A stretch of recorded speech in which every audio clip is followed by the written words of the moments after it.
الأجل مولا مولا. اعوذ باللہ السمیع العلیم من الشیطان الرجیم. بسم اللہ الرحمن الرحیم. الحمد للہ الذی جعلنا من المتمسکین بولایت علی بن ابی طالب علیہ السلام والائمۃ المعصومین علیہم السلام، والصلاۃ والسلام علی سید الانبیاء والمرسلین وعلی آلہ الطیبین الطاہرین سیما علی بقیۃ اللہ فی العالمین، واللعنۃ الدائمۃ الباقیۃ علی اعدائہم اجمعین. عزیزان گرامی، السلام علیکم ورحمۃ اللہ وبرکاتہ. دین اسلام میں 4 عیدیں ہیں. ایک عید ہر ہفتے آتی ہے اور 3 عیدیں سال میں ایک مرتبہ آتی ہیں. وہ عید جو ہر ہفتے آتی ہے وہ روز جمعہ ہے، جس کو روز عید کہا گیا ہے. دوسری عید عید فطر ہے جو رمضان المبارک کے بعد آتی ہے. تیسری عید عید قربان ہے جو ذی الحج میں آتی ہے. اور ان تمام عیدوں میں سب سے بڑی عید عید غدیر ہے، جس کو عید اللہ الاکبر کہا گیا ہے. سب سے بڑی عید ہے. یہ عید اس بنا پر بڑی ہے کہ اس عید کے موقع پر پیغمبر اکرم صلی اللہ علیہ وسلم نے اپنے آخری حج کی واپسی پر اصحاب کے بہت بڑے مجمع میں سب کے سامنے خداوند عالم کے حکم سے حضرت علی بن ابی طالب علیہ السلام کی امامت و خلافت و ولایت کا اعلان فرمایا تھا اور سب لوگوں سے اس پر بیعت لی تھی. لہذا چونکہ اور اس اعلان کے بعد خداوند عالم نے دین کے کامل ہونے کی سند عطا فرمائی اور اس اعلان کے بعد دین الہی کمال کی منزل تک پہنچ گیا. آج کے دور میں جب اس طرح کی بحثیں کی جاتی ہیں اور ہم ولایت و امامت اور خلافت علی بن ابی طالب علیہ السلام اور اہل بیت علیہ السلام کے تعلق سے باتیں کرتے ہیں، تو کبھی کبھی ادھر ادھر سے کچھ اپنوں کی طرف سے بھی اس طرح کی آوازیں اٹھتی ہیں اور سوال کبھی دبے لہجوں میں آتا ہے، کبھی دوسرے انداز سے آتا ہے کہ اس وقت ان واقعات کو بیان کرنے سے کیا فائدہ، کیا ملے گا اگر ہم اس وقت علی علیہ السلام اور اہل بیت علیہ السلام کی خلافت کی بات کریں گے. ایک تاریخی واقعہ تھا جو گزر چکا ہے. جن کو جہاں ہونا تھا وہ پہنچ چکے ہیں. اب ہم جو لوگ بیٹھ چکے ہیں ان کو ہٹا نہیں سکتے، اور جن لوگوں کو بیٹھنے نہیں دیا گیا ہم ان کو بٹھا نہیں سکتے. تو اس تاریخی واقعے کو دہرانے سے سوائے اس کے کہ اس وقت جو مسلمانوں کے درمیان ہم آہنگی کی ضرورت ہے، اتحاد ضرورت ہے، ہم اس اتحاد کو مخدوش کریں اور مسلمانوں کے درمیان دوری ایجاد کرنے کا سبب قرار پائیں. لہذا بہتر ہے کہ ہم اس طرح کے مسائل کو آج کل نہ چھیڑیں. مجھے بڑے ادب کے ساتھ اس فکر کے حامی لوگوں سے اتنی گزارش کرنا ہے، مسئلہ صرف یہ نہیں ہے کہ کل ایک تاریخی واقعہ تھا، مسئلہ آج ہماری زندگی کا مسئلہ ہے.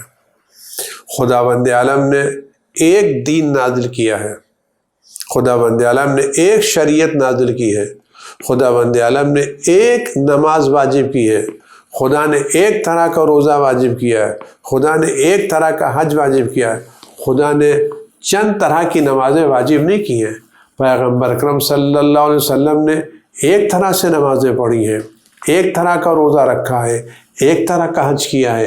ایک دین پیغمبر نے ہم کو دیا ہے. ایسا نہیں ہے کہ خدا نے دین دے دیا ہو اور ہم سے کہا ہو کہ ہم نے کوئی چیز معین نہیں کی ہے تم بتاؤ. ایسا نہیں ہے کہ کسی ایک شخص کو ایک خالی گھر دے دیا گیا ہے، یہ خالی گھر ہے، اب تمہاری منزل ہے، اس کو جس طرح سے سجاؤ، جدھر چاہے صوفہ رکھو، جدھر چاہے بیڈ رکھو، جہاں چاہے الماری رکھو، جہاں چاہے تم کچن بناؤ، جہاں چاہے تم روم بناؤ. ایسا نہیں ہے کہ ہم کو خالی دین اسلام کی عمارت دی گئی ہے اور ہم کو آزادی دے دی گئی کہ جس طرح سے تم کہو تمہارا اختیار ہے. نہیں، ایک ایک چیز معین کی گئی ہے۔ پیغمبر اکرم صلی اللہ علیہ وسلم نے ایک ایک چیزیں معین کی ہیں، ایک ایک باتیں معین کی ہیں۔ ایک طرح کا اللہ نے دین نازل کیا ہے، 10 طرح کا دین نازل نہیں کیا، اور خدا نے دین کا اختیار کسی کو نہیں دیا ہے۔ خدا نے دین کا اختیار صرف اپنے ہاتھ میں رکھا ہے، دین کا اختیار کسی کو دیا نہیں ہے۔ تو جب خدا بند عالم نے دین کا اختیار کسی کو نہیں دیا، اور ایک دین اللہ تعالیٰ نے نازل کیا، ایک طرح کی نماز، ایک طرح کا روزہ، ایک طرح کا حج، ایک طرح کی توحید، ایک طرح کی نبوت، ایک طرح کی امامت، ایک طرح کی قیامت، جب سب خدا نے ایک ہے۔ توحید کا مطلب کیا ہے؟ توحید صرف وحدانیت پروردگار، صرف توحید کی منزل پہ نہیں ہے۔ توحید نبوت میں، توحید قیامت میں، توحید امامت میں، توحید نبوت میں، توحید نماز میں، توحید روزے میں، توحید حج میں، ہر جگہ توحید۔ توحید کا مطلب کیا ہے؟ یعنی اس نظریے کو قبول کرنا جو اللہ نے نازل کیا ہے۔ توحید کیا ہے؟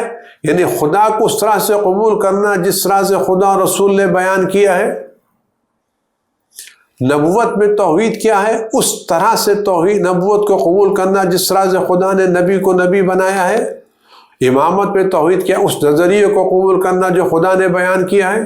قیامت میں توحید کیا؟ اس قیامت کو قبول کرنا جس کو خدا اور رسول نے بیان کیا ہے۔ نماز میں توحید کیا ہے؟ اس طرح سے نماز پڑھنا جس طرح سے خدا نے نازل کی ہے۔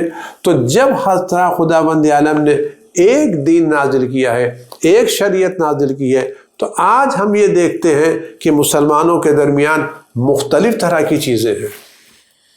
اذان دیکھ لیں آپ، اذان کے اوقات مختلف ہیں، اذان کے طریقے مختلف ہیں، نماز کے انداز مختلف ہیں، نماز کے طریقے مختلف ہیں، روزے کے انداز مختلف ہیں، روزے کے طریقے مختلف ہیں۔ تو خدا نے تو ایک نازل کیا ہے نا، 10 تو نازل نہیں کیا ہے۔ ہم کو آزادی تو نہیں دی ہے۔ جب آزادی نہیں دی ہے تو آج ہم اگر نماز پڑھنا چاہتے ہیں تو کس طریقے سے نماز پڑھیں؟ وہ کون سا طریقہ ہے جو خدا نے اور رسول نے بیان فرمایا ہے؟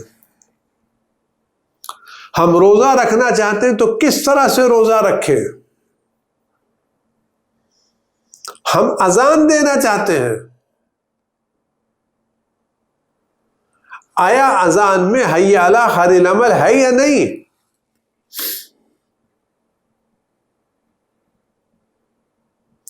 آیا اذان میں علی ولی اللہ ہے یا نہیں؟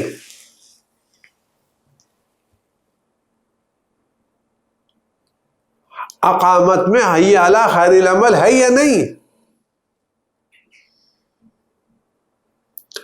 اگر اذان و اقامت میں حی علی خیر العمل ہے، علی ولی اللہ ہے، تو اگر ہم اس اذان میں ان جملوں کو نہیں کہہ رہے ہیں تو کیا ہماری اذان ناقص نہیں ہے؟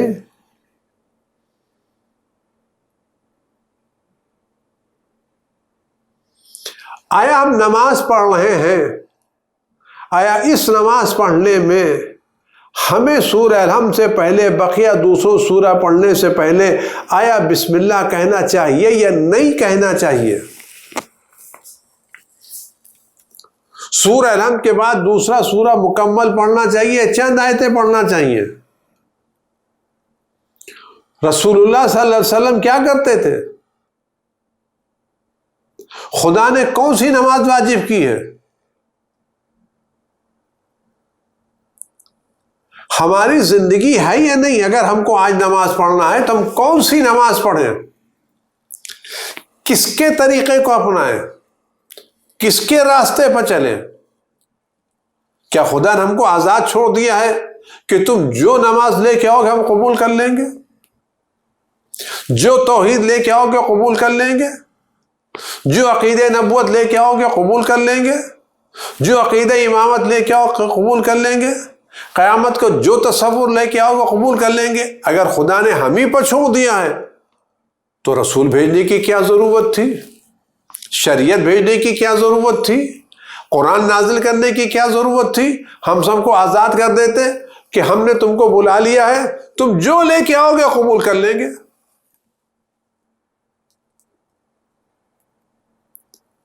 کیا یہ اجتماعی دعوت ہے کہ سب کو بلا لے اپنے گھر سے، جو کھانا لے کے آؤ گے ہم قبول کر لیں گے؟ یہ دین ہے، شریعت ہے، خدا نے نازل کیا ہے۔ ہم نماز میں کہتے ہیں اہدنا الصراط المستقیم، ہمیں صراط مستقیم یعنی ایک راستہ، صراط مستقیم 10 راستے نہیں ہیں۔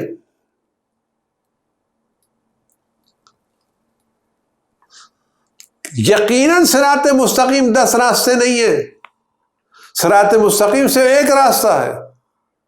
تو ہم جس نماز میں روزانہ صراط مستقیم پر ثابت قدم رہنے کی دعا کرتے ہیں یا صراط مستقیم کی ہدایت کی دعا کرتے ہیں، آیا اس صراط مستقیم کو تلاش کرنا ہماری ذمہ داری ہے یا نہیں؟ یہ آنکھ بند کر کے چلتے چلے جائیں،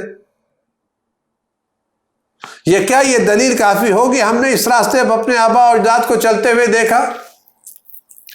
اگر ہماری یہ دلیل کافی ہم نے اپنے آباء و اجداد کے راستے پر چلتے ہوئے دیکھا، تو اگر یہی دلیل کوئی غیر مسلم پیش کرے کہ ہمارے مذہب کی حقانیت کی دلیل ہے ہم نے اپنے آباء و اجداد کے راستے پر چلتے ہوئے دیکھا، نہیں ہو سکتا۔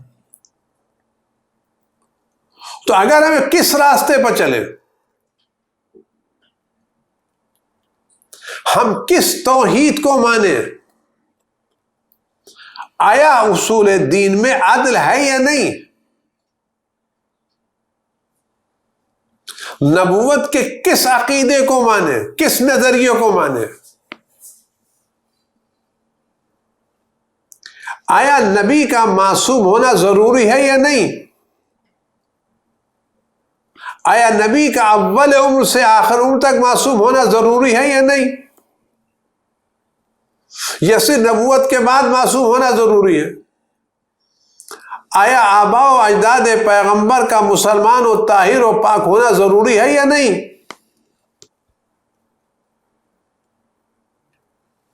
یہ زندگی کے مسائل ہیں۔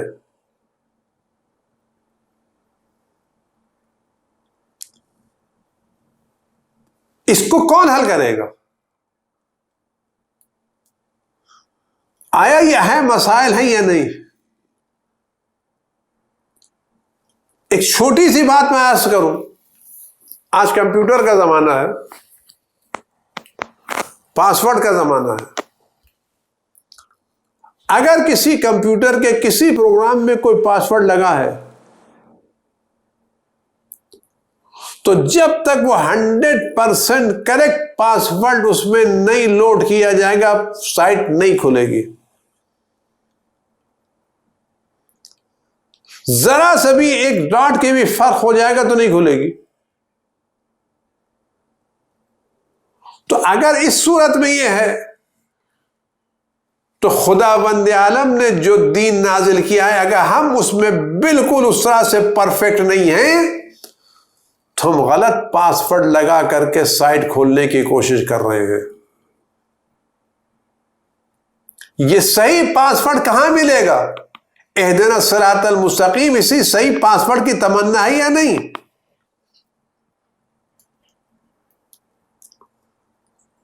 کس کے راستے پر چلے؟ دو مختلف راستے ہیں، ایک راستہ اہل بیت کا راستہ ہے، علی ابن ابی طالب علیہ السلام کا راستہ ہے، ایک راستہ دوسروں کا راستہ ہے، دو الگ الگ راستے ہیں۔ ہم اذان کس طریقے سے کہیں،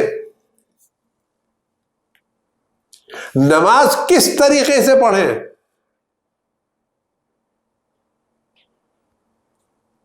آیا ہم بسم اللہ الرحمن الرحیم سورہ الحمد سے پہلے کہیں یا نہ کہیں؟ آپشن ہے یا ضروری ہے؟ ہمیں اختیار ہے، پڑھا تو پڑھا، نہیں پڑھا تو نہیں پڑھا۔ کیوں؟ کچھ کہتے ہیں بغیر الحمد کے، بغیر بسم اللہ کے سورہ ناقص ہے،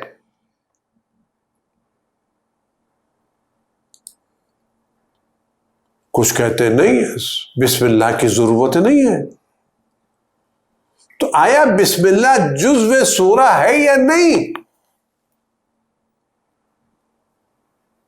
ہم کیا کریں؟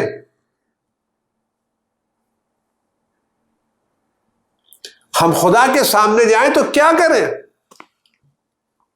آیا ہم پرفیکٹ دین لے کے جائیں نہ جائیں تو یہ کہاں ملے گا؟ تو آج مسئلہ ہم جو امامت کی بحث کر رہے ہیں تاریخی بحث نہیں، آج ہم کس کو فالو کریں، کس کے راستے پر چلیں؟ آیا ہم اس غدیر کے راستے پر چلیں جس غدیر میں رسول خدا صلی اللہ علیہ وسلم نے حضرت علی ابن ابی طالب علیہ السلام کی امامت و ولایت کا اعلان کیا تھا؟ ہم کس راستے؟ ہم اس راستے جس میں ہاں رسول خدا صلی اللہ علیہ وآلہ وسلم نے اعلان کیا تھا؟ کس راستے پر چلے؟ ہم غدیر کے راستے پر چلیں یا غدیر کا راستہ چھوڑ کر کے ثقیفہ کے راستے پر چلیں؟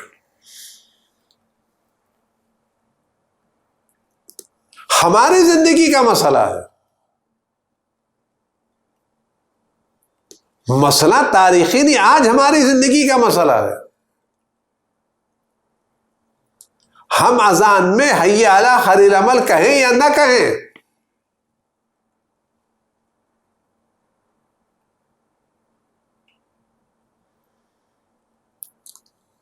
ہم نماز پڑھیں تو کیسے پڑھیں؟ ہم سفر کرنے جا رہے ہیں، نماز ہماری کہاں پر قصر ہوگی؟ کہاں میں نماز تمام کرنا ہے؟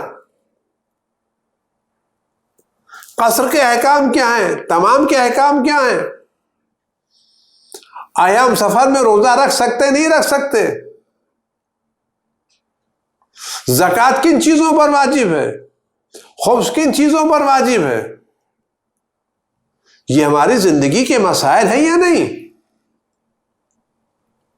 نظر انداز کر دینے سے کام نہیں چلے گا۔ یا کوئی ہمیں دلیل لا کے دے دے، نہیں، چونکہ یہ ہماری زندگی کے مسائل ہیں اور خدا نے ایک دین نازل کیا ہے، خدا نے 10 دین نازل نہیں کیے، خدا نے ہم کو آزادی اختیار نہیں دیا ہے، ہم کو دین کا پابند بنایا ہے اور دین خدا نے نازل کیا ہے، اور یہ دین خدا نے اپنے رسول حضرت رسول خدا صلی اللہ علیہ وآلہ وسلم کے ذریعے ہم تک بھیجا ہے۔ تو ہم رسول خدا صلی اللہ علیہ وآلہ وسلم کا دین کس سے لیں؟ کس کو رسول اللہ صلی اللہ علیہ وآلہ وسلم نے اپنے شہر علم کا دروازہ قرار دیا ہے؟ کس کو حق کا معیار قرار دیا ہے؟ کس کی ولایت کا اعلان کیا ہے؟ کس سے متمسک رہنے کا حکم دیا ہے؟ کس کے راستے پر چلنے کی ہدایت کی ہے؟ آیا یہ ضروری ہے یا نہیں؟ اس کو ہم کیسے نظر انداز کر سکتے ہیں؟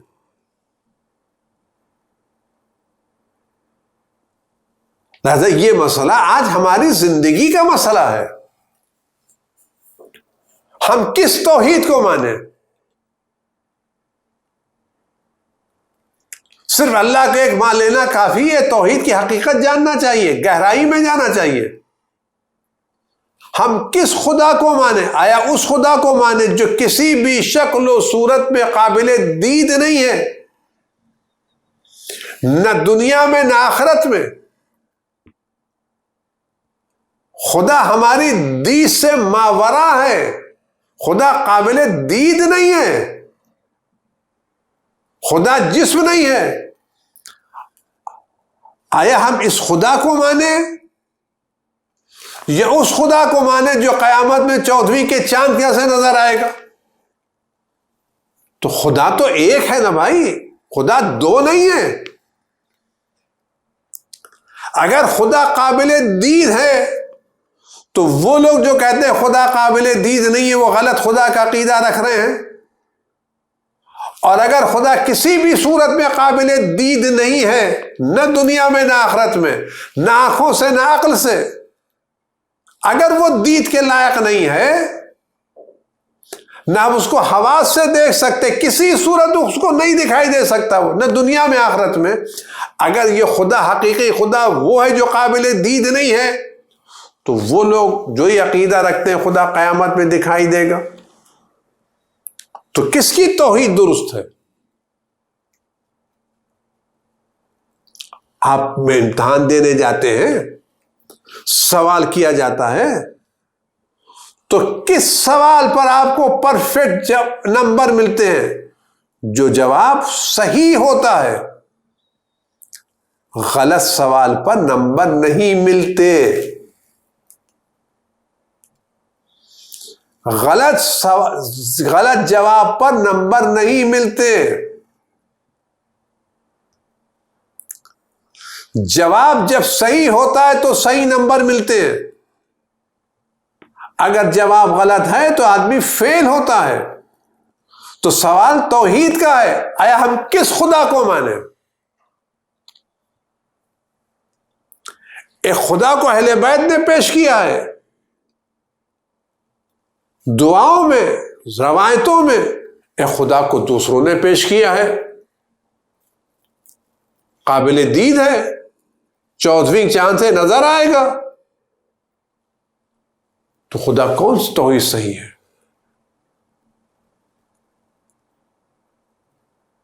آیا پیغمبر نبی معصوم ہے یا نہیں؟ ہم کس نبی کی نبوت کو مانیں؟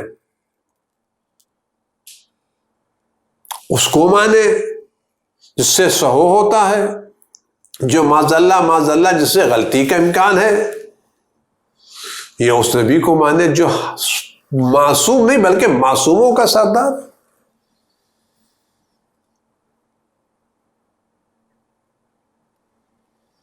ہم کس چیز کو مانیں؟ لہذا مسئلہ، اگر آج ہمیں دین پر عمل کرنا ہے تو ہم کس کے راستے پر چلیں، کس کی بات مانیں؟ اہل بیت کی بات مانیں، اس سلسلے کی بات مانیں جس سلسلے کی پہلی کڑی حضرت علی ابن ابی طالب علیہ السلام کو رسول خدا صلی اللہ علیہ وآلہ وسلم نے میدان غدیر میں سب کے سامنے معین فرمایا تھا، جن کی امامت کا تذکرہ قرآن میں ہے، جن کی امامت کا تذکرہ حدیثوں میں ہے، جن کی امامت و خلافت کا تذکرہ رسول خدا صلی اللہ علیہ وسلم روز اول سے کرتے رہے ہیں، دعوت ذو العشیرہ سے لے کر کے میدان غدیر تک، اور میدان غدیر سے لے کر کے اپنی زندگی کے آخری لمحات تک، ہم کس کو مانیں، کس کو فالو کرنے کا حکم اللہ اس کے رسول نے دیا ہے؟ 4 راستوں پر چلنے کا حکم نہیں دیا ہے، ایک راستہ، وہ ایک راستہ کون ہے؟ یہ بحث غدیر اس ایک راستے کی ہدایت ہے، یہ صراط مستقیم کی ہدایت ہے، یہ غدیر صحیح توحید، صحیح عدل، صحیح نبوت، صحیح امامت، صحیح قیامت، صحیح نماز، صحیح روزہ، صحیح حج، صحیح جملہ احکام کی طرف ہدایت کا نام ہے۔ اور یہ زندگی ہماری زندگی کے مسائل ہیں۔ نماز ہمیں پڑھنا ہے تو ہم کون سی نماز پڑھیں؟ غدیر والی نماز پڑھیں یا دوسری نماز پڑھیں؟ ہم بسم اللہ الرحمن الرحیم علی ابن ابی طالب علیہ السلام کی طرح سے کہیں، یہ حاکم شام کی طرح سے ہم بسم اللہ کو چھوڑ دیں؟